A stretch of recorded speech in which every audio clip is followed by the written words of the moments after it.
রাসূলুল্লাহ সাল্লাল্লাহু আলাইহি ওয়াসাল্লাম। সমস্ত প্রশংসার মালিক কে? আল্লাহ। আওয়াজ দিয়ে বলেন, সমস্ত প্রশংসার মালিক কে? কেউ যেটা দেয় না দেন কে? আল্লাহ। সব সময় আল্লাহ পাকের শুকরিয়া আদায় করবো, তাই না? এই যে আপনি আমি এই যে একটি দিনই মজলিসে জান্নাতের বাগানে যে এসেছি, এটি একটি হচ্ছে মহাবিশ্বের মহাগ্রন্থ আল কোরআনের একটি বাগান। সুবহানাল্লাহ পড়ুন। সুবহানাল্লাহ। যে মহান আল্লাহ তাআলা আমাদেরকে দিনী একটি মজলিসে আসার তৌফিক দান করেছেন। এই দিনী মজলিসটা কোনো দুনিয়াবি মজলিস না, ঠিক কিনা বলেন? এটা কি দুনিয়াবি মজলিস? দুনিয়াবি মজলিস নয়, বরং এটা হচ্ছে একটি দিনী মজলিস। আমাদের উদ্দেশ্য হচ্ছে আল্লাহ এবং আল্লাহ রাসূল, কোরআন সুন্নাহ এবং আখিরাতের উদ্দেশ্যে আজকের এই মজলিসটা আয়োজিত করা হয়েছে। সম্মানিত মুহতারাম, আসুন আমরা সর্বপ্রথম শুকরিয়া আদায় করি মহান আল্লাহ তাআলা। তাহলে সব সময় শুকরিয়া আদায় করব কার? আল্লাহ। আল্লাহ। সে আল্লাহর জন্য পড়ছি আলহামদুলিল্লাহ। আলহামদুলিল্লাহ।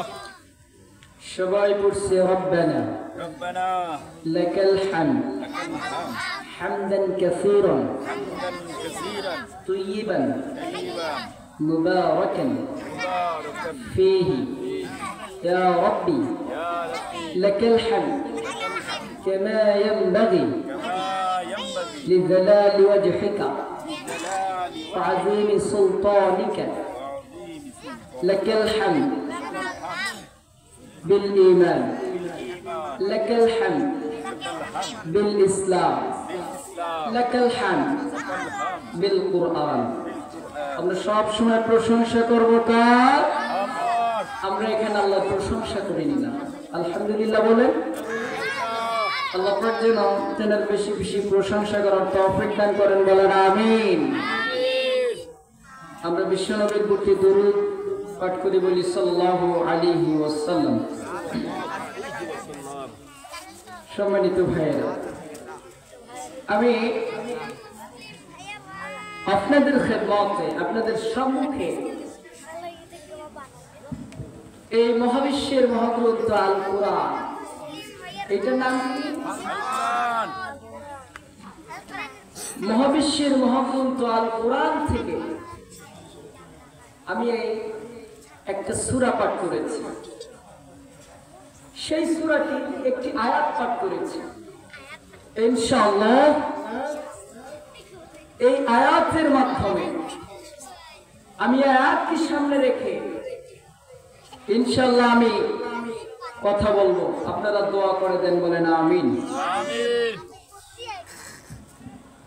আসুন, মহাবিশ্বের মহাগ্রন্থ আল কোরআন, এই কোরআনে বলেন তো আল্লাহ তাআলা মোট কয়টি চ্যাপ্টার দিয়েছেন, কয়টি সূরা দিয়েছেন?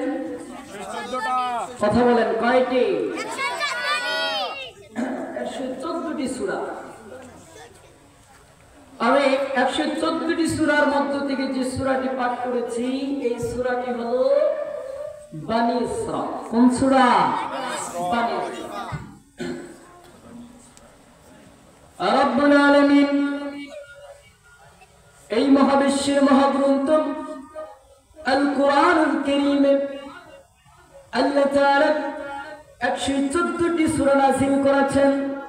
তার মধ্যে আমি আপনাদের সম্মুখে 114টি সূরার মধ্য থেকে 15 নম্বর পারা 17 নম্বর সূরা সূরা বানী ইসরা থেকে আমি একটা আয়াত পাঠ করেছি। ইনশাআল্লাহ আমি আয়াত থেকে কথা বলবো। তবে আগে জেনে নেই এই সূরা বানী ইসরা এটি একটি আলাদা গুরুত্বপূর্ণ সূরা। আল্লাহ রাব্বুল আলামিন এই গ্রন্থের মধ্যে 114টি সূরা নাযিল করেছেন। এই 114টি সূরা কোন মর্যাদাপূর্ণ, এক এক সূরা এক এক রকম ভাবে, এক এক সূরা এক এক মর্যাদাপূর্ণ বৈশিষ্ট্য সমূহ। যেমন সূরাতুল ফাতিহা, এটা একটা আলাদা বৈশিষ্ট্যপূর্ণ, মর্যাদাপূর্ণ, গুরুত্বপূর্ণ। এইভাবে 114টি সূরা হলো মর্যাদাপূর্ণ।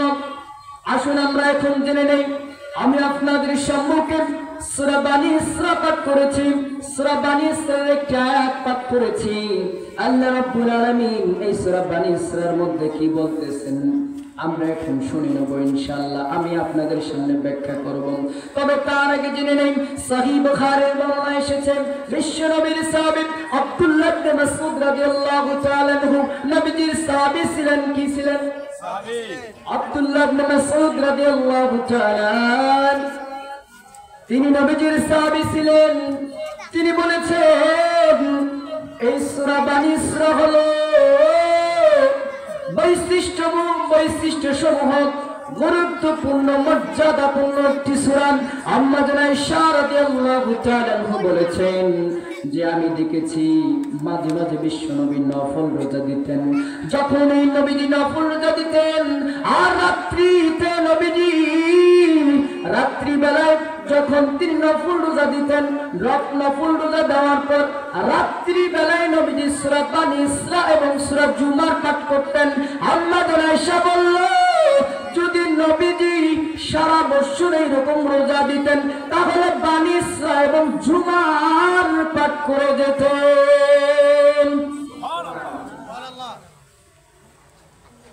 আব্দুল্লাহ ইবনে মাসউদ বলল এই সূরাটা হলো একটা গুরুত্বপূর্ণ সূরা, মর্যাদাপূর্ণ সূরা।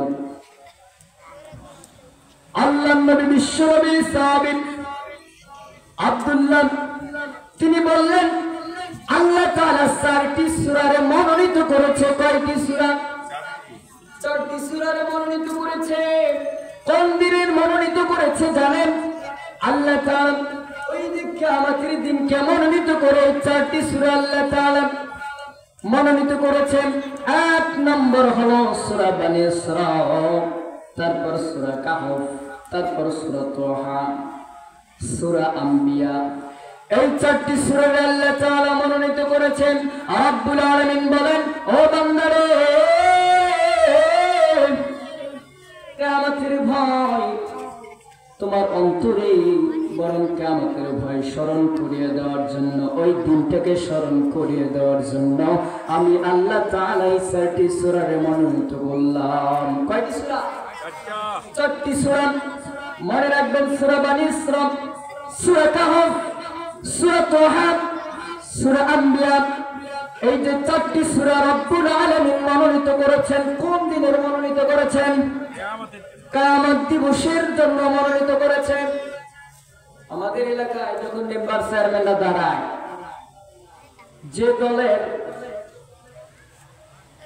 যে দল করেন, আওয়ামী লীগ করেন, বিএনপি করেন, জাতীয় পার্টি করেন, যেটাই করুক না কেন, ওই দলের মধ্যে থেকে দেখবেন 2-4 জন দাঁড়ায় দোয়া নেওয়ার জন্য। লেখা থাকে যে মনোনীত প্রার্থী, লেখা থাকে না? থাকে। কোন দিনের? ওখানে লেখা থাকে নাকি দোয়ার প্রত্যাশী। কোন দিনের জানেন? যেই দিন দলের নেত্রী তিনাকে যখন মার্কা দিবে আর মার্কা পর ঘোষণা হবে অমুক তারিখে ভোট হবে, এরকম নির্ধারিত করা হয় না? তেমনি আল্লাহ তাআলা এই 4টি সূরারে মনোনীত করেছে। কোন দিনের মনোনীত করেছে বলেন? কিয়ামত দিবসের মনোনীত করেছেন। আল্লাহ পাক বললেন বান্দারে কিয়ামত দিবস এই দিনটারে তুমি নির্ভয়, বরং কেন তোমার অন্তরে ভয় নেই কিয়ামত দিনের। আরে কিয়ামতটা এমন হবে ওই দিন কেউ কারে চিনবে না, সে নিজের জন্য আনফসি করবে, কেউ কারো চিনবে না। বাবা ছেলের চিনবে না, ছেলে বাবারে চিনবে না, মা সন্তানের চিনবে না, সন্তান মার চিনবে না। ওই দিনটা উপলক্ষ করে আল্লাহ বললেন আমি স্মরণ করিয়ে দিলাম ও বান্দা এই 4টি সূরার মধ্যে কয়টি সূরা? আমার ভাইরা, তাহলে আসুন সূরা বানী ইসরাইল পাঠ করেছি। এই মহাবিশ্বের মহাগ্রন্থ আল কোরআন 114টি সূরা দিয়েছেন। 114টি সূরার মধ্যে আমি যে সূরাটি পাঠ করেছি এই সূরাটি হলো 15 নম্বর পারার 17 নম্বর সূরা, সূরা বানী ইসরাইল। এই সূরাটি হলো মাক্কি সূরা। আমার নবীজির জীবনে দুইটা পর্ব ছিল। কয়টা? দুইটা পর্ব ছিল। একটা পর্ব হলো মাক্কি পর্ব, আর একটা পর্ব হলো মাদানী পর্ব। আমার নবীজি যখন মক্কাতে জীবন কাটিয়েছেন সেই সময় যে সূরাগুলো নাজিল হয়তো এই সূরাগুলো হলো মাক্কি। কি সূরা? মাক্কি। যেমন সূরার নামের পর মাক্কি বলা হয়, সূরাতুল ফাতিহা মাক্কিয়া এইভাবে বলা হয়, কি হয় না? আমার নবীজির জীবনে দুইটা পর্ব, একটা হলো মাক্কি পর্ব আর একটা হলো মাদানী পর্ব। এবার আসুন মাক্কি পর্ব কয়টা আর মাদানী পর্ব কয়টা? আল্লাহ এই কোরআনুল কারীমের মধ্যে 114টি সূরা দিয়েছেন, কিন্তু মাক্কি পর্ব হলো 81টা আর মাদানী পর্ব হলো 31টা। এবার আপনি যোগ করেন 81 আর 31, 114টা হয় কি হয় না? 114টি সূরা। তাহলে আমি আপনাদের মাঝে সূরা বানী ইসরাইল মাক্কি, এই মাক্কি সূরা, এই সূরাটা হলো মাক্কি। আমি আপনাদের মাঝে একটি আয়াত তেলাওয়াত করেছি বানী ইসরাইল। এই সূরাটার মোট আয়াত হলো 111টা, রুকু হলো 12টা। 1 নম্বর রুকুর শুরুতে আমি প্রথম আয়াতটি পাঠ করেছি। এবার আসুন আল্লাহ পাক রব্বুল আলামিন এই সূরার শুরুতে কি বলতেছেন? আল্লাহ রব্বুল আলামিন বলেন, সুবহানাল্লাযী আসরা বি'আবদিহি লাইলান মিনাল মাসজিদিল হারাম ইলাল মাসজিদিল আকসা। আল্লাহু আকবার। আল্লাহ রাব্বুল আলামিন এই সূরার শুরুতে বলেন তো কোন শব্দ দিয়ে শুরু করলেন? মনে রাখতে হবে। আল্লাহ তাআলা এই সূরার শুরুতে সর্বপ্রথম যে শব্দটা দিয়ে আল্লাহ শুরু করলেন সেই শব্দটার নাম হলো সুবহান।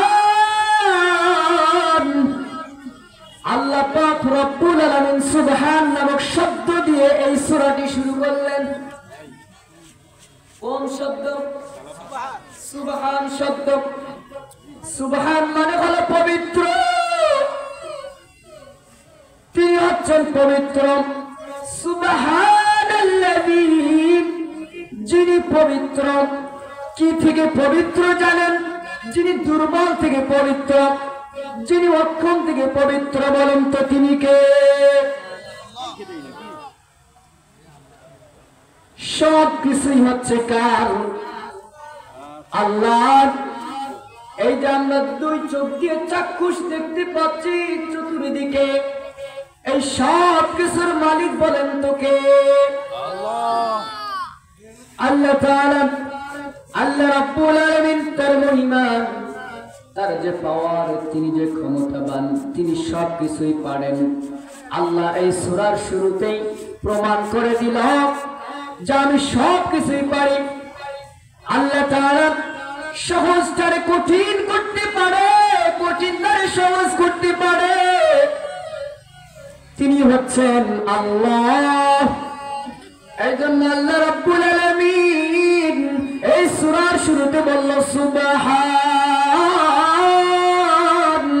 আল্লাহ পাক সুবহান নামক শব্দ দিয়ে শুরু করলেন। আল্লাহ বললেন সুবহানাল্লাযী আসরা বিআবদিহি লাইলান মিনাল মাসজিদিল হারাম। আল্লাহ বললেন পবিত্রময় আমি আল্লাহ। আসরা বিআবদিহি, আসরা মানে হলো ভ্রমণ, বিআবদিহি মানে বান্দাকে। আসরা মানে কি? ভ্রমণ। মনে রাখবেন এই আয়াতটা প্রত্যেকটা শাব্দিক অর্থ আমি অর্থ বলতেছি, মনে রাখবেন। আল্লাহ রাব্বুল আলামিন বলেন আমি আমার বান্দাকে আসরা ভ্রমণ করেছি বিআবদিহি, বান্দাকে বান্দা বলানো হয়েছে এখানে আমাদের নবী মুহাম্মদ সাল্লাল্লাহু আলাইহি ওয়াসাল্লামকে তেনাকে কি করা হয়েছে? কি করা হয়েছে? ভ্রমণ করা হয়েছে। মনে রাখতে হবে, আমি তো বললাম যে আসরা ভ্রমণ করিয়েছে। আল্লাহ বললেন আসরা বিআবদিহি, আমি ভ্রমণ করিয়েছি আমি আমার হাবিবকে। এখন কোথায় ভ্রমণ করেছেন আসেন আল্লাহ বলতেছেন। আমরা যখন কোথাও ভ্রমণ করতে যাই সর্বপ্রথম লেখি একটা ব্যানারের মধ্যে Rangpur to Cox's Bazar, Rangpur to Dhaka, Rangpur to Nilphamari, লেখি না? আমরা অবশ্যই লেখি। আল্লাহ তাআলা বলেন ও দুনিয়ার মানুষ, আমি আল্লাহ তাআলা আমার হাবিবকে ভ্রমণ করিয়েছি যেমনটা তোমরা পোস্টারের মধ্যে লেখো, ব্যানারের মধ্যে লেখো অমুক টু অমুক জায়গায়। আল্লাহ রাব্বুল আলামিন বলেন ও বান্দা, আমি আল্লাহ তাআলা আমার হাবিবকে লাইলাম মিনাল মসজিদিল হারাম, মসজিদুল হারাম হতে ইলাল মসজিদুল আকসা, মসজিদুল আকসা পর্যন্ত ভ্রমণ করিয়েছি। কি করিয়েছি?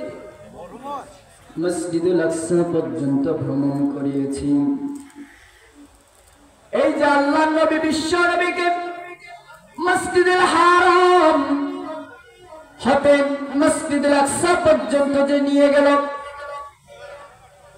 বিশ্ব নবী বললেন আমি উম্মে হানির ঘরে ছিলাম, সেখান থেকে দুটি ফেরেশতা জিবরাইল, দুটি ফেরেশতা এসে আমাকে কাবা হাতিমের উপর নিয়ে গেলেন। আবে জমজমের পানি দিয়ে এই গলা থেকে চুল পর্যন্ত আমার এই বুক কাটা হলো। এবার ওর ভেতর থেকে কলব বের করা হলো। আর ওই কলবটা বের করার পর নবীজি বললেন আমি দেখলাম কি জানি একটা কালো জিনিস বের করলেন, এবং যখন এই কালো জিনিস বের করা হলো নবীজি বললেন আমার কলবটা বের করা হলো। বের করার পর আবে জমজমের পানি দিয়ে তা ধৌত করা হলো। ধৌত করার পরে আল্লাহর পক্ষ থেকে তাজাল্লি সোনার তরী, একটা সোনার খেলাপ, সোনার একটা পাত্র, যেই পাত্রের মধ্যে ঈমান পরিপূর্ণ ছিল এবং সেই ঈমান আমার ভিতরে ঢুকিয়ে দেওয়া হলো। তারপরে পুরো বুকটা সেলাই করা হলো, পুরো বুকটা সেলাই করা হলো। তারপর সেখান থেকে আমাকে মসজিদুল হারাম থেকে মসজিদুল আকসা পর্যন্ত নিয়ে যায়। কিসের মাধ্যমে? বুরাকের মাধ্যমে। এই বুরাকটা ছিল গাধার চেয়ে বড়, খচ্চরের চাইতে ছোট। এই বুরাকের মধ্যে বিশ্ব নবীকে নিয়ে যাওয়া হলো। যখন বিশ্ব নবীকে মসজিদুল হারাম থেকে যখন মসজিদুল আকসা ভ্রমণের উদ্দেশ্যে রওনা হলেন, নবীজি বললেন আমাকে জিবরাইল আমিন মিশরের দিক দিয়ে নিয়ে যাচ্ছেন। আমি যখন এই মিশরের দিকে চলে গেলাম, হঠাৎ করে আমি একটা সুগন্ধি পাইলাম। কি পাইলাম? সুগন্ধি পাইলাম। হঠাৎ করে আমি একটা সুগন্ধি পাইলাম। আমি জিবরিল আমিনকে বললাম ও জিবরাইল, এই সুগন্ধি কোথা থেকে আসতেছে? জিবরিল বললেন ও আল্লাহর নবী, বিশ্ব নবী, এই সুগন্ধি সাধারণ কোন সুগন্ধি নয়, এই সুগন্ধি সাধারণ কোন ঘেরান নয়। আল্লাহ রাসূল বললেন তাহলে বলো এই সুগন্ধি কি রকম, তার বিস্তারিত ঘটনা বলো আমাকে। যখন বিশ্ব নবী কথা বললেন, জিবরিল আমিন বললেন ইয়া রাসূলুল্লাহ আপনার পূর্বে নবী পাঠানো হয়েছিল মূসা আলাইহিস সালাতু ওয়াস সালাম। ফিরাউন তিনি একজন কর্তৃত্ব ছিলেন। সেই ফিরাউন তিনার মেয়ের মাথার চুল আঁচড়ানোর জন্য আল্লাহর এক বান্দি নিযুক্ত ছিল। মনোযোগ দিয়ে শুনবেন, আল্লাহর এক বান্দি নিযুক্ত ছিল। একদিন ফিরাউনের মেয়ে মাথার চুল আঁচড়ানোর জন্য আল্লাহর বান্দিকে বলল, খাদেমা আমার মাথার চুল আঁচড়ে দাও। আল্লাহর বান্দি খাদেমা চিরুনি নিলেন হাতে। চিরুনি হাতে নেওয়ার পরে ফিরাউনের মেয়ের মাথার চুল আঁচড়ানোর জন্য যখন চিরুনি মাথার দিকে তুললেন, হঠাৎ করে আল্লাহর বান্দির হাত থেকে ওই চিরুনি পড়ে গেল। পড়ে যাওয়ার পরে মুখ থেকে আওয়াজ হলো, বিসমিল্লাহি তাইসা ফিরাউন। হঠাৎ করে পড়ে যেয়ে বললাম, যখনই চিরুনি হাত থেকে পড়ে গেল আর বলল বিসমিল্লাহি তাইসা ফিরাউন। আল্লাহ তাআলার নাম উঁচু হোক আর ফিরাউনের মুখ কালো হোক। আল্লাহর নাম উঁচু হোক আর ফিরাউনের মুখ কালো হোক। আল্লাহর নাম উঁচু হোক আর ফিরাউনের মুখ কালো হোক। এই কথা বলার পরে ফিরাউনের মেয়ে যখন শুনতে পেলেন, ফিরাউনের মেয়ে চেঁচিয়ে বললেন, ও বান্দি কি বললা তুমি? কার নাম উঁচু করতে বললা?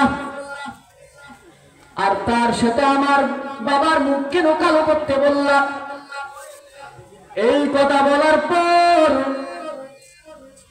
যখন আল্লাহর বান্দি ওই ফিরাউনের মেয়েকে ধমক দিলেন, আল্লাহর বান্দি ধমক দেওয়ার পর ফিরাউনের মেয়ে কান্না ভাব করে ফিরাউনের কাছে গেল। ফিরাউনের সামনে দাঁড়িয়ে কান্না কান্না কান্নার ভাব করে কান্না করলো।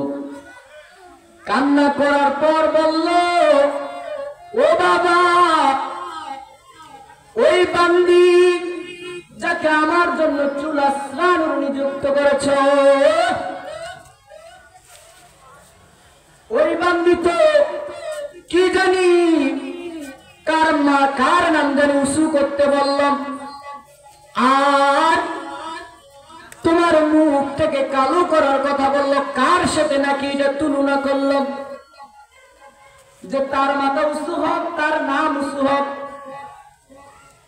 আর তোমার মাথা তোমার মুখ নাকি কালো হোক। যখন এই কথা শুনলেন, শোনার পরে ফিরাউন গোলামকে বলল, গোলাম যাও এই বান্দিকে ডেকে আনো। এবার বান্দিকে ডাকা হলো, বান্দিকে জিজ্ঞাসা করা হলো, আচ্ছা তুমি এগুলো বলেছ নাকি? বললেন, হ্যাঁ, যে আল্লাহ আমাকে পৃথিবীতে পাঠিয়েছেন, হ্যাঁ আমি অবশ্যই বলেছি আল্লাহর নাম উঁচু হোক আর তোমার মুখ কালো হোক। যখন এই কথা বললেন, ফিরাউন ডাকাতিত হলেন, ফিরাউন রেগে গেলেন। রেগে যাওয়ার পর ফিরাউন তার গোলামকে বলল, গোলাম, ও গোলাম তুমি কোরাই নিয়ে আসো। এবার ফিরাউনের কথা মতন গোলাম যখন কোরাই নিয়ে আসলো, ফিরাউন বলল, এবার জ্বালানি কাঠ সংগ্রহ করো। জ্বালানি কাঠ সংগ্রহ করা হলো। ফিরাউন বলল, কড়াইটা চুলার মধ্যে, চুলার উপরে লাগাও। এবার চুলার ভিতরে জ্বালানি কাঠ দিয়ে আগুন জ্বালাও। গোলাম ফিরাউনের কথা মতন আগুন জ্বালালো। ফিরাউন বলল, গোলাম এই কড়ির মধ্যে, কড়ির উপরে এবার তেল ঢালো। তেল ঢালা হলো, তেলটা গরম করা হলো। আল্লাহর বান্দির দুটি সন্তান ছিল।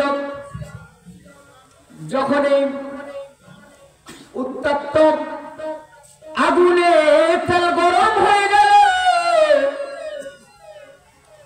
এবার ওই মহিলাকে এবং তার সন্তান দুটোকে, বড় সন্তান এবং ছোট সন্তান, দুটি সন্তানকে ওই কড়ির মধ্যে নিক্ষেপ করল।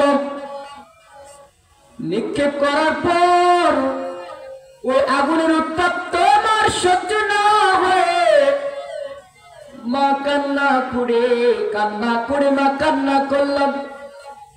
মা যখন ওই সন্তান উত্তপ্ত দেখে কান্না করলো, হঠাৎ করে ওই কড়ি থেকে আওয়াজ হলো, মা তুমি কান্না করো না, ও মা, এটা ফুটন্ত আগুন নয়, এটা অবশ্যই এটা হলো জান্নাতের ফুলের বাগিচা। ও মা, এটা ফুটন্ত আগুন নয়, এটা হলো জান্নাতের ফুলের বাগিচা। বান্দির ছোট ছেলে যখন বললেন, আমার দেরি করো না, তুমিও লেপে পড়ো। ফিরআউন যখন বান্দিকেও নিক্ষেপ করলেন, নিক্ষেপ করার পর বান্দি বলল, আসলে ওটা উত্তপ্ত আগুনের তেল নয়, বরং ওটা হলো চিরস্থায়ী আখিরাতের সুঘেরান। ওই যে বিশ্বনবী বললেন যে আমি কি জানি একটা ঘেরান পাইতেছি। এবার জিবরিল আমিন বললেন, ইয়া রাসূলুল্লাহ, এটা হলো ফিরআউনের মেয়ের চুল আঁচড়ানোর ওই বান্দি। জান্নাতের ঘেরান, এই ঘেরানটা জান্নাতুল ফেরদাউস থেকে আসতেছে। সুবহানাল্লাহ। ও আল্লাহর নবী, এই ঘেরান পাওয়ার জন্য আল্লাহ আমাকে এই মিশর দিয়ে আপনাকে নিয়ে যেতে বলেছেন। ইয়া রাসূলুল্লাহ, এই জন্য আপনাকে আমি এদিক দিয়ে নিয়ে গেলাম। এবার আল্লাহ রাসূল যখন মসজিদুল আকসা চলে গেল, একটা প্রশ্ন এখন মনে রাখেন, এইটা আমি যে বললাম আল্লাহ তাআলা তার বান্দাকে মসজিদুল হারাম থেকে মসজিদুল আকসায় নিয়ে আসলেন, এখন কখন নিয়ে গেলেন এটা জানা দরকার আছে না? আল্লাহ তাআলা এই সূরা বানী ইসরার মধ্যে বলল, আমি আল্লাহ তাআলা আমার বান্দাকে রাত্রি বেলায় নিয়ে গেলাম, রাত্রি কিছু অংশ। এখন আসুন রাত্রির কথা বলছি। তার বান্দাকে মসজিদুল হারাম থেকে মসজিদুল আকসায় নিয়ে গেলেন। সম্মানিত ভাইরা, এখন বলেন তো এখানে কি তারিখের কথা বলছে? কথা বলেন না কেন? এখানে রাত্রির কথা বলল, আর কোথায় থেকে কোথায় নিয়ে গেছেন সেটার কথা বলল। আমরা যেমন ভ্রমণ করতে যাই, লিখে দিই সবকিছু, আল্লাহ এখানে সবকিছু প্রকাশ্য করলেন, কিন্তু এখানে কি তারিখের কথা বলেছেন? কথা বলেন না কেন? তারিখের কথা বলেন নাই। আর এই তারিখের কথা যদি বলেন নাই, তার মানে এই মেরাজ, এই ভ্রমণটা কখন কোন মাসে হয়েছে? ঠিক রাতে হয়েছে। কোন দিন কোন মাসে হয়েছে এই নিয়ে মতভেদ আছে না নাই? আমাদের বাংলাদেশে বর্তমানে এই তারিখ নিয়ে মারামারি চলছে। কত রকমের পিঠাপুলির আয়োজন করা হয়। যখন এই মেরাজ আসে তখন এই মসজিদে খিচুড়ি করা হয়, পিঠার আয়োজন করা হয়। আর পিঠাপুলি খাওয়ার জন্য যতক্ষণ পর্যন্ত পিঠাপুলি দেয় নাই, ততক্ষণ পর্যন্ত আবার নির্ধারিত করে বলে 12 রাকাত নফল নামাজ পড়তে হবে। কয় না না কয়? 12 রাকাত। এইভাবে বলার পর ওই আল্লাহর বান্দা তওফার জন্য 12 রাকাত নফল নামাজ পড়ল। এবার তওফা দিল। ওই আল্লাহর বান্দা তওফা নিয়ে বাড়িতে গেল। সারা রাত তোফা পার পর ঘুমালো, ফজরের আজান দিল, ওই আল্লাহর বান্দা ফজরে আর উঠলো না। ওই যে তোফার জন্য যে 12 রাকাত নফল নামাজ পড়েছে, আর 12 রাকাত নফল নামাজ পড়ে ওই তোফা নিয়ে বাড়িতে গেছে, ঘুমাইছে, ফজরের আজান দিছে, আর উঠাউঠি নেই, নামাজ পড়াপড়ি নাই, বরং সকালবেলা ঘুম থেকে উঠে দাঁত ব্রাশ করে ওই যে 12 রাকাত নফল নামাজ ওই খাটনি করে যে তওবা পাইছে, এই তওবা ঘুম থেকে উঠে খাওয়া শুরু করছে। আপনি কোথায় পেয়েছেন এরকম দলিল? কোথায় পেয়েছেন আপনারা? কোরআন হাদিসে মেরাজ যে রাসূল করেছেন এটা সত্য, 100% প্রমাণিত, কিন্তু কয় তারিখে করেছেন, কোন মাসে করেছেন, এই নিয়ে কোরআন এবং হাদিসে দেওয়া আছে নেই, কিন্তু মেরাজ করেছেন। আর আমরা 27 দিবাগত রাত যখন আসে, আমাদের গ্রামে কিছু মুরব্বী আছে, দেখবেন তারা পিঠাপুলির আয়োজন করে। দুনিয়ার মানুষ শুনে নেন, সহিহ হাদিসের মধ্যে এখন পর্যন্ত নফল নামাজের কোনো বর্ণনা পাওয়া যায় নাই, নফল রোজার কোনো বর্ণনা পাওয়া যায় নাই। তবে আল্লাহর নবী বলেছেন, কেউ যদি নফল রোজা রাখে এবং ইবাদত করে, বরং পূর্বে যেমন নফল রোজা রাখে, যেমন পূর্বে যেমন নফল ইবাদত করেন, আর যদি ওই দিন ওই রকম নফল ইবাদত করে এবং নফল রোজা দেন, বরং পূর্বে যেরকম আল্লাহ দেওয়ার কারণে সব দিবেন, সেই রকম আল্লাহ তাআলা এই নফল রোজা নফল ইবাদত রাখার কারণে আল্লাহ তাআলা পূর্বের ন্যায়ের মতন তার আমলনামায় সব দান করবে। কিন্তু আপনি নির্ধারিত করে বলেন যে 27 দিবাগত রাত্রে নফল নামাজ পড়া লাগবে 12 রাকাত, রোজা রাখা লাগবে 2টা। কোথায় পেয়েছেন আপনি? সম্মানিত ভাইয়া, এবার আসুন, আল্লাহ পাক রব্বুল আলামিন জিবরিল আমিনের মাধ্যমে মসজিদুল হারাম থেকে মসজিদুল আকসা পর্যন্ত যে নিয়ে গেল। এই মসজিদুল আকসা কোথায় অবস্থিত জানেন? ফিলিস্তিনে। এই মসজিদুল আকসায় নিয়ে গেল। মসজিদুল হারাম থেকে বাইতুল মুকাদ্দাসের দূরত্ব গেইতে প্রায় 30 দিনের সময়, আসতে প্রায় 30 দিনের সময়, 2 মাস লেগে যায় মসজিদুল হারাম থেকে মসজিদুল আকসা পর্যন্ত। আমার নবীকে রাত্রি বেলায় আল্লাহ তাআলা কিছু অংশের মধ্যে সেখান থেকে আশ্রয় ভ্রমণ করিয়েছেন।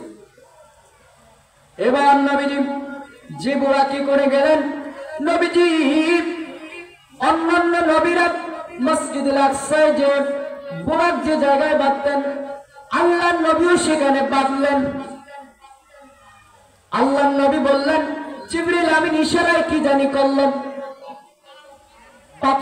পাথরের মধ্যে আমি দড়িটা বাঁধলাম আমার বোরাকের। তারপরে বিশ্ব নবী বললেন, আমি মসজিদুল আকসায় প্রবেশ করলাম, সেখানে তাহিয়াতুল মসজিদ আমি নামাজ পড়লাম। এখন আসুন শুনি, তাহিয়াতুল মসজিদ নামাজ পড়ার জন্য সমস্ত নবীরা উপস্থিত। আল্লাহর নবী বললেন, আমি আমার আদি পিতা আদমকে দেখলাম, ইব্রাহিমকে দেখলাম, মুসাকে দেখলাম, নূহকে দেখলাম, সমস্ত নবীকে দেখলাম। এবং আরো বর্ণিত আছে, তাফসীর ইবনে কাসির থেকে জানা যায় যে সমস্ত ফেরেশতারা উপস্থিত ছিল। এবার মসজিদুল আকসায় সবাই নামাজের জন্য কাতার বন্দী হয়েছে, সারিবদ্ধ হয়েছে, কিন্তু পুরা মসজিদ ভরপুর, কিন্তু ইমামের জায়গাটা শূন্য। কিসের জায়গা শূন্য? মুসল্লিতে ভরপুর, পুরা কাতারই ভরপুর, কিন্তু ইমামের জায়গাটা শূন্য। আল্লাহর নবী মনে মনে বলতেছেন, আজকে যে এইখানে ইমামতি করতে পারবে সে হবে আজকে ধন্য। আল্লাহ পাক জিবরিল আমিনকে বলল, জিবরাইল ওই ইমামের শূন্য জায়গায় পূরণ করবে আমার হাবিব মুহাম্মদুর রাসূলুল্লাহ সাল্লাল্লাহু আলাইহি ওয়াসাল্লাম। তেরার মাধ্যমে ওই ইমামের জায়গাটা পূরণ করলেন। জিবরিল আমিন বিশ্ব নবী বললেন, আমার হাত ধরে সামনে দিলেন। জিবরিল আমিন ইকামত দিলেন, তাহিয়াতুল মসজিদ 2 রাকাত সালাত আদায় করলেন। সালাত আদায় করার পর সমস্ত নবীরা খুতবা শুরু করলেন, সমস্ত নবীরা প্রশংসা করলেন। এক এক নবী এক একভাবে আল্লাহর প্রশংসা করতেছেন। আমার নবী এমন প্রশংসা করলেন যেই প্রশংসা সবার কাছে ভালো হয়েছে। আদম প্রশংসা করল আল্লাহ, ইব্রাহিম করল আল্লাহ, কিন্তু আমার নবী যখন প্রশংসা করলেন সব নবীরাই বলল, আমার নবীকে প্রশংসিত করল। সুবহানাল্লাহ। আমার নবীর মতন প্রশংসা কেউ করতে পারল না। সম্মানিত ভাইরা, আল্লাহ নবী বললেন, আমি যখন তাহিয়াতুল মসজিদ, এই যে তাহিয়াতুল মসজিদ, এই 2 রাকাত নামাজ শেষ করলাম।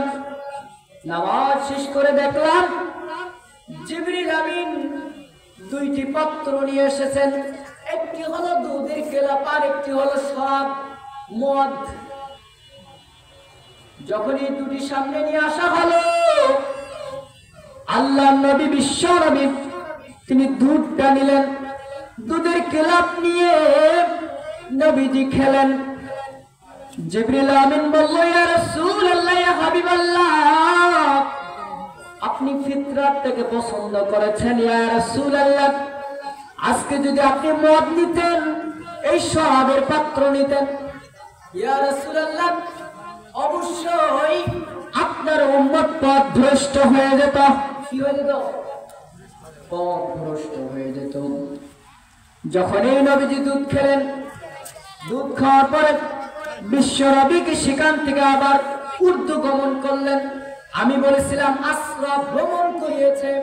এবার আসুন, আল্লাহ রাসূলকে সেখান থেকে আবার মেরাজ করালেন। আসরা মানে হচ্ছে ভ্রমণ। ভ্রমণটা ছিল মসজিদুল হারাম থেকে মসজিদুল আকসা পর্যন্ত। এবার নবীজিকে মেরাজ করা হলো, উর্দু গমনে নিয়ে যাওয়া হলো। মেরাজ মানে হচ্ছে সিঁড়ি। আমরা যখন কোনো বিল্ডিং, কোনো বাসায় উঠি, তখন সিঁড়ি দিয়ে উঠি না, আবার যে সিঁড়ি দিয়ে উপরে যাই, সেই সিঁড়ি দিয়ে নিচে নামি। আল্লাহ নবী বিশ্ব নবী তিনাকে জিবরিল আমিন উপরের দিকে নিয়ে গেলেন। উপরের দিকে যখন নিয়ে যাওয়া হলো, আল্লাহ নবী বললেন, প্রথম আসমানে যখন আমাকে জিবরিল আমিন নিয়ে গেলেন, জিবরিল আমিন প্রথম আসমানের ধার রক্ষীকে বলল, ধার রক্ষী, ও প্রথম আসমানের ধার রক্ষী, দরজা খোলো। যখন এই জিবরিল আমিন এই আওয়াজ করলো, এই আওয়াজ শুনে আসমানের প্রথম দরজার ধার রক্ষী তিনি বললেন, কে? বলে, না না জিবরিল, আমি হইলাম জিবরাইল। বললেন, কে আপনার সাথে? বললেন, আমার সাথে হলেন বিশ্ব নবী মুহাম্মদ রাসূলুল্লাহ।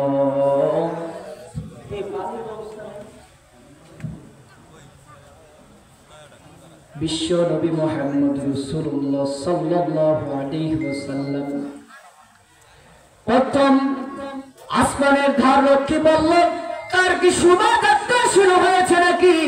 বললেন, হ্যাঁ শুরু হয়েছে। এবার দরজা খোলা হলো। দরজা খোলার পরে জিবরিল আমিন আল্লাহ নবীকে নিয়ে ভিতরে প্রবেশ করলেন, প্রথম আসমানে প্রবেশ করলেন। প্রথম আসমানে প্রবেশ করার পর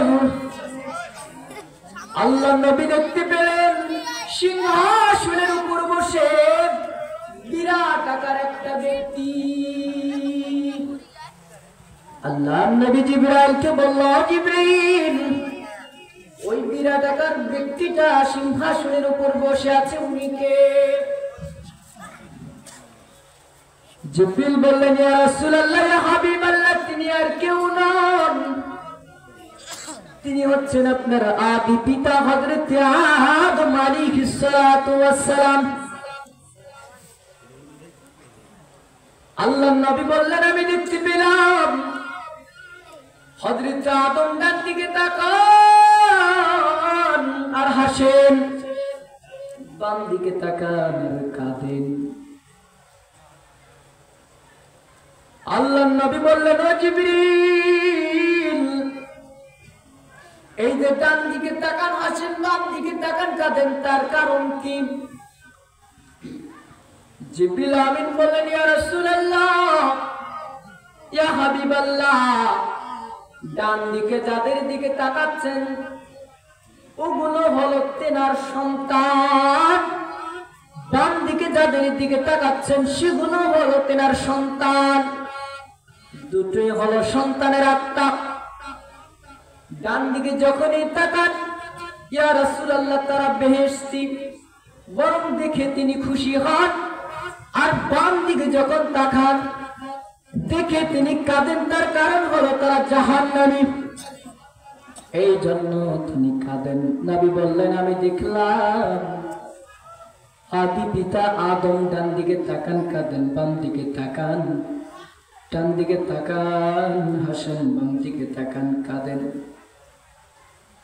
এবার আল্লাহর নবী বিশ্ব নবী যখন একটু এগিয়ে গেল, এগিয়ে যাওয়ার পর দেখলেন নুরানির আকৃতিতে একটা ফেরেশতা মোরগ রূপে রয়েছে, পাখি রূপে রয়েছে। আল্লাহর নবী বিশ্ব নবী বলল জিবরিল, ওই মোরগের আকৃতিতে নুরানি চেহারায় ওই পাখিটাকে? জিবরিল আমিন বলল ইয়া রাসূলুল্লাহ, ইয়া হাবিবাল্লাহ, তিনি আর কেউ নয়, তিনি হলেন তাওসুল মালাইকা ফেরেশতা। নবী বললেন তার কাজ কি? জিবরিল আমিন বললেন তার কাজ হলো আওয়াজ করা। নবী বললেন কখন আওয়াজ করে? জিবরিল বলল রাত শেষে ফজরের সময় যখন হয় তিনি আওয়াজ করে, আর তিনি যখনই আওয়াজ করে তেনার সাথে সাথে পৃথিবীর যত মোরগ যত পাখি আছে সবগুলো আওয়াজ করে। আল্লাহর নবী বললেন কি আওয়াজ করে? জিবরিল বলল আওয়াজ করে বলে আসসালাতু খায়রুম মিনান নাওম, এই জিকির সদা সর্বদাই করে। আল্লাহর নবী বললেন আমি দেখতে পেলাম তাওসুল মালাইকা দুটি ডানা, এক ডানা পশ্চিম কিনারে আর এক ডানা পূর্ব কিনারে। আমি আর একটু অগ্রসর হলাম, দেখতে পেলাম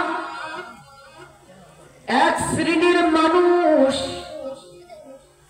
তাদেরকে একদল ফেরেশতা পাথর দিয়ে নিক্ষেপ করতেছে। কি দিয়ে? পাথর দিয়ে। পাথর দিয়ে যখন নিক্ষেপ করা হচ্ছে, পাথর দিয়ে মাথার মধ্যে যখন নিক্ষেপ করা হচ্ছে, তাদের মাথার পাথর দিয়ে নিক্ষেপ করার পর সমস্ত মাথার চূর্ণ বিচূর্ণ হয়ে যাচ্ছে মাথা। আল্লাহর নবী দৃশ্য দেখে বললেন ও জিবরিল, এরকম শাস্তি হওয়ার কারণ কি? জিবরিল বললেন ইয়া রাসূলুল্লাহ, ইয়া হাবিবাল্লাহ, এই ফেরেশতারা যে মাথার মধ্যে পাথর দিয়ে নিক্ষেপ করতেছে এর কারণ হলো আল্লাহ তাআলা দুনিয়ার মধ্যে তাদেরকে জ্ঞান দিয়েছিল, বিবেক দিয়েছিল।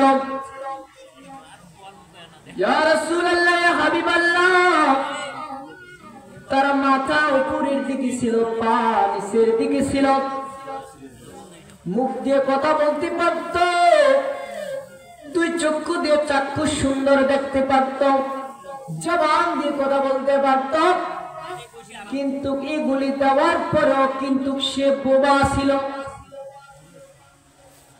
কি ছিল? বোবা ছিল। এই জন্য তাকে জ্ঞান দেওয়ার পরে, বিবেক দেওয়ার পরেও সে কাজ না করার কারণে তাকে পাথর দিয়ে নিক্ষেপ করা হচ্ছে। নবীজি বলল, আমি দেখলাম পাথর দিয়ে নিক্ষেপ করা হচ্ছে, মাথাগুলো চূর্ণ বিচূর্ণ হয়ে যাচ্ছে, আবার ওগুলোকে ভালো করা হচ্ছে, আবার পূর্বের ন্যায় শাস্তি দেওয়া হচ্ছে। এইভাবে যাওয়ার পর আল্লাহর নবীকে দ্বিতীয় আসমানে নিয়ে যাওয়া হলো। একই প্রশ্ন করা হলো। দ্বিতীয় আসমানের ধার রক্ষী দরজা খুলে দিল। নবীজি গেলেন, দেখতে পেলেন ঈসা এবং ইয়াহইয়া আলাইহিস সালাতু ওয়াস সালাম। আল্লাহর নবী জিজ্ঞাসা করলেন,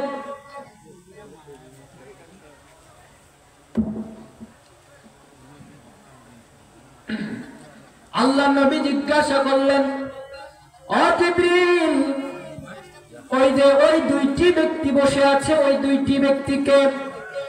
জিবরিল বলল, ইয়া রাসূলুল্লাহ, ইয়া হাবিবাল্লাহ, ওই দুইটি ব্যক্তি হলো ঈসা এবং ইয়াহইয়া, মারইয়ামের পুত্র, আর জাকারিয়া আলাইহিস সালাতু ওয়াস সালামের পুত্র। আল্লাহর নবী যখন ঈসা এবং ইয়াহইয়া আলাইহিস সালাতু ওয়াস সালামকে দেখলেন, দেখার পর জিবরিল আমিন বলল, ইয়া রাসূলুল্লাহ, তাদেরকে সালাম করুন। সালাম দিলেন, সালামের জবাব দিলেন, বললেন মারহাবা, নিকার ভাই মারহাবা। আল্লাহর নবী বললেন, ও জিবরাইল, তুমি আমাকে ঈসার পরিচয় বলো। যখন ঈসা আলাইহিস সালাতু ওয়াস সালামের পরিচয় জিবরিল আমিন একইভাবে বলল,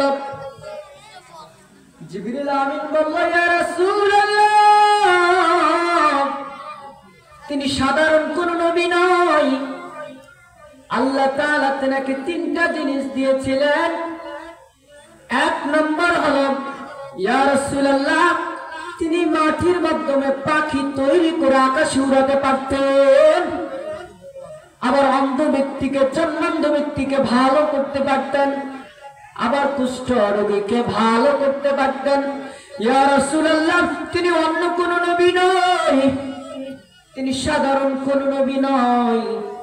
ইয়া রাসূলুল্লাহ, তিনি সব সময় বন জঙ্গলে, পর্বতে তিনি তার জীবন কাটিয়েছেন। বরং তিনি কোন সাধারণ নবী নয়। ইয়া রাসূলুল্লাহ, তিনি ছিলেন চিরকুমার এবং আল্লাহ তাআলা হযরত ঈসা আলাইহিস সালাতু ওয়াস সালামকে ইয়া রাসূলুল্লাহ বিনা পিতায় পৃথিবীতে নিয়ে এসেছেন। এবার জিবরিল বলল, ইয়া রাসূলুল্লাহ, ঈসা আলাইহিস সালাতু ওয়াস সালাম একদিন এক পর্বতে ঈসা আলাইহিস সালাম আল্লাহর জিকিরে লিপ্ত আছেন, জিকির করতেছেন। এমন সময় আল্লাহর তরফ থেকে শিলা বৃষ্টি হচ্ছে, ঝড় তুফান। আল্লাহর নবী ঈসা আলাইহিস সালাতু ওয়াস সালাম আল্লাহর জিকিরে ধ্যানে ব্যস্ত। তিনি জিকির করতেছেন, এত যে শিলা বৃষ্টি হচ্ছে, তিনি কোন জায়গা পরিবর্তন করলেন না, ওই জায়গার মধ্যে আছেন, কোন জায়গায় আশ্রয় নিলেন না।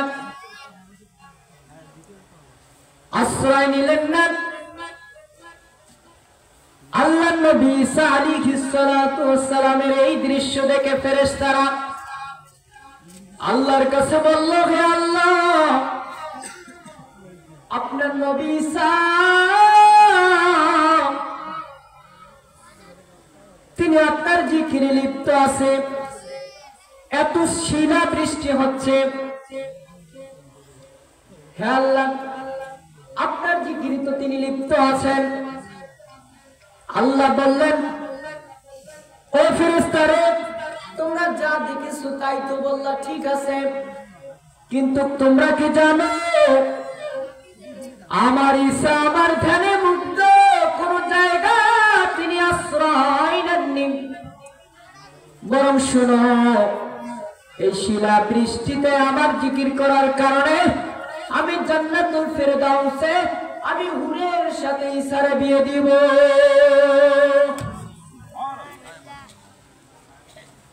তারপর আল্লাহ নবী যখন দ্বিতীয় ব্যক্তির পরিচয় চাইলেন, ইয়াহইয়া আলাইহিস সালাতু ওয়াস সালাম, এবার ইয়াহইয়া আলাইহিস সালাতু ওয়াস সালামের পরিচয় দেওয়া হলো। ইয়াহইয়া আলাইহিস সালাতু ওয়াস সালামের যখন পরিচয় দেওয়া হলো, ইয়াহইয়া আলাইহিস সালাতু ওয়াস সালাম কেমন নবী ছিলেন জানেন? ছোট্ট থেকে তিনি আল্লাহকে ভয় করতেন, আল্লাহর ভয়ে কাঁদতেন। আল্লাহর ভয়ে কি করতেন? কাঁদতেন। একদিন আল্লাহ নবী ইয়াহইয়া আলাইহিস সালাতু ওয়াস সালামকে বলা হলো, তার মাতা জিজ্ঞাসা করলো, মনোযোগ দেন, তার মাতা জিজ্ঞাসা করলো, ও বাবা ইয়াহইয়া, তুমি তো এখনো ছোট, তোমার তো গুণ নাই, তুমি এত কেন কাঁদো? আল্লাহর ভয়ে কেন এত কাঁদো? আল্লাহর নবী ইয়াহইয়া বললেন, ও মা, আমি তোমার কিছু দৃশ্য দেখে কাঁদলাম। মা বলল, বাবা বলো তো কি দৃশ্য? শুনবেন না? কি দৃশ্য? আল্লাহ নবী ইয়াহইয়া বললেন, ও মা, তুমি যখন চুলার জাল ধরাও, প্রথমত তো আগে জ্বালানি কাঠ সংগ্রহ করো। কই জি, আমি দেখলাম তুমি জ্বালানি কাঠ প্রথমত ছোট কাঠ সংগ্রহ করলাম, তারপর যখন তুমি চুলা ধরাইলা, চুলার মধ্যে যখন আগুন ধরাইলা ছোট কাঠ দিয়ে, তারপর দেখলাম তোমাকে বড় কাঠ ঢুকাই দিলা। ও মা জানো, আমি এজন্যই কাঁদি, যদি আল্লাহ পাক কাল কিয়ামতের ময়দানে সর্বপ্রথম ছোটদেরকে দিয়ে যদি আগে দুজকে নিক্ষেপ করে, তারপর বড়দের, ও মা, আমি ইয়াহইয়াকে এবং আমার মতন যত ছোট সন্তান রয়েছে, এই সমস্ত ছোট সন্তানগুলোর মাধ্যমে আল্লাহ যদি জাহান্নামের মধ্যে নিক্ষেপ করে, তারপর মা তোমরা যারা বড় আছো তোমাদেরকে পরে নিক্ষেপ করতে পারে।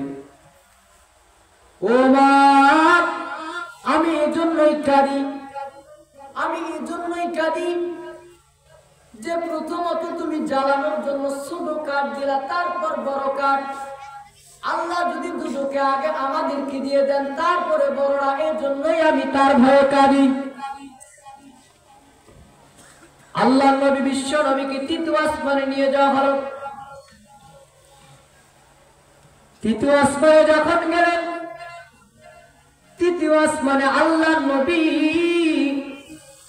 ওই জিবরিল আমিন একই কথা কি আপনার সাথে বললেন, মুহাম্মদ সাল্লাল্লাহু আলাইহি ওয়াসাল্লাম,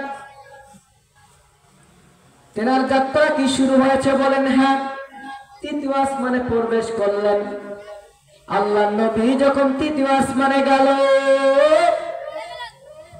তৃতীয় আসমানে যাওয়ার পর আল্লাহ নবী দেখতে পেলেন যে একটি সৌন্দর্যের আকৃতিতে একটি ব্যক্তি বসে আছে।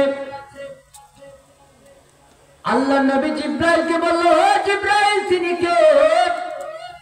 বললেন, তিনি হচ্ছেন ইউসুফ আলাইহিস সালাতু ওয়াস সালাম। আল্লাহ নবী ইউসুফ আলাইহিস সালাতু ওয়াস সালামের সাথে সাক্ষাৎ হলো।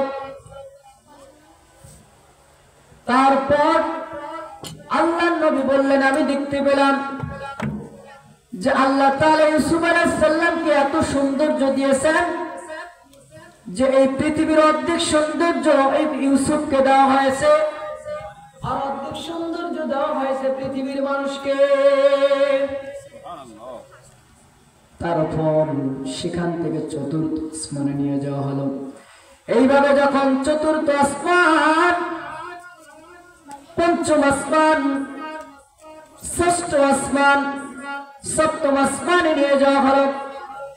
ষষ্ঠ আসমানে যখন নবীকে নিয়ে যাওয়া হলো, সংক্ষিপ্ত করে দিচ্ছি, যখনই নিয়ে যাওয়া হলো আল্লাহ নবী মুসার সঙ্গে সাক্ষাৎ হলো। মুসা আলাইহিস সালাম সিজদায় রত কাঁদতেছেন। খোদার বক্তার আগমন, শুভেচ্ছায় স্বাগত। লিল্লাহে তাকবীর, আল্লাহু আকবার। লিল্লাহে তাকবীর, আল্লাহু আকবার। যেহেতু মেহমান এসেছেন আমি বয়ান শেষ করে দেবো ইনশাআল্লাহ। তবে ইনশাআল্লাহ আমার আগামী জানুয়ারিতে 31শে জানুয়ারি প্রোগ্রাম আছে, ফেব্রুয়ারিতে আছে, দোয়া রাখবেন আমার জন্য। তবে ইনশাআল্লাহ আমি আলোচনা শেষ করে দেব। আল্লাহ নবীকে সেখান থেকে সপ্তম আসমান পেরিয়ে বাইতুল মামুর, কাবা ঘরের সঙ্গে যেটি বরাবর বাইতুল মামুর অবস্থিত, আল্লাহ নবী দেখলেন সেখানে ইব্রাহিম আলাইহিস সালাম হেলান দেওয়া। ওই বাইতুল মামুরে দৈনিক 70,000 ফেরেশতা প্রবেশ করেন। আল্লাহ নবী বললেন একবার যারা প্রবেশ করে দ্বিতীয়বার প্রবেশ করার তার আর কোনো সুযোগ নাই। এরপর সিদরাতুল মুনতাহা, বিশ্বনবী জান্নাত জাহান্নাম সবই দেখলেন। বিশ্বনবী দেখলেন জাহান্নামের কিছু আকৃতি, দেখলেন কিছু সংখ্যক লোককে শাস্তি দেওয়া হচ্ছে। আল্লাহ নবী ওই আকৃতিগুলো দেখে, ওই দৃশ্যগুলি দেখে বললেন ও জিবরিল, এদের কেন শাস্তি দেওয়া হচ্ছে, কেন শাস্তি দেওয়া হচ্ছে? জিবরিল বললেন ইয়া রাসূলুল্লাহ, এই জন্যই তাদেরকে শাস্তি দেওয়া হচ্ছে। আল্লাহ নবী বললেন 4 শ্রেণীর লোককে আমি দেখলাম। 4 শ্রেণীর নারী, কয় শ্রেণীর? 4 শ্রেণীর নারীকে আমি শাস্তি দেওয়া দেখলাম। এক শ্রেণীর নারী হলো যারা বদমেজাজি, গালিগালাজ করে স্বামীকে। আবার দ্বিতীয় শ্রেণীর নারীকে দেখলাম, দ্বিতীয় শ্রেণীর নারীকে দেখলাম যে স্বামীর অনুমতি ছাড়া অপর শিশুকে দুধ পান করায়। আবার দেখলাম তৃতীয়তে যে নারীর স্বামীর অনুমতি ছাড়া ওই নারী এ বাড়ি ও বাড়ি, এই নারী ও জেলায় ও জেলায়, এইভাবে তার নিরাপত্তা ছাড়াই চলে যায়। আল্লাহ নবী এক এক দৃশ্য দেখলেন। আমার ভাইয়েরা, সেখান থেকে আল্লাহ রাব্বুল আলামিনের সঙ্গে আল্লাহ নবীর কথোপকথন হলেন আরশে আজিমে। সংক্ষিপ্ত করতেছি, সেখান থেকে আল্লাহ নবী উপহার নিয়ে যখন চলে আসলেন, আমার আপনার জন্য কি উপহার নিয়েছেন জানেন? নামাজ। কি নিয়ে এসেছেন? নামাজ। আমার ভাইয়েরা, আমরা আজকে মেরাজ থেকে, এই বানী ইসরায়েলের আয়াত থেকে আমরা যা আজকে শুনলাম, এই ঘটনা থেকে, এই ঘটনার মধ্যে অনেক শিক্ষা রয়েছে। আমরা যা শুনলাম, আল্লাহ রাব্বুল আলামিন আমাদেরকে উভয় পক্ষে কোরআন হাদিসের সুন্নাহ মোতাবেক অনুযায়ী, সুন্নাহ কোরআন হাদিসের সুন্নাহর আলোকে আল্লাহ তাআলা আমাদেরকে আমল করার তৌফিক দান করে দেন, বলেন আমিন। আমি আমার বক্তব্য এখানেই শেষ করতেছি। তবে কোনো এক সময় ইনশাআল্লাহ আমি বিস্তারিতভাবে বলবো। যাই হোক, আপনারা আমার জন্য সবাই দোয়া করবেন। আমি আপনাদের এলাকার সন্তান। বয়ানের মধ্যে কোনো ত্রুটি হলে আপনারা মাফ করে দিবেন, বলেন আলহামদুলিল্লাহ। আমি আমার এই বলে বক্তব্য শেষ করলাম। ওয়া আখিরি দাওয়ানা আলহামদুলিল্লাহি রাব্বিল আলামিন। আসসালামু আলাইকুম ওয়া রাহমাতুল্লাহ। আলহামদুলিল্লাহ এ পর্যায়ে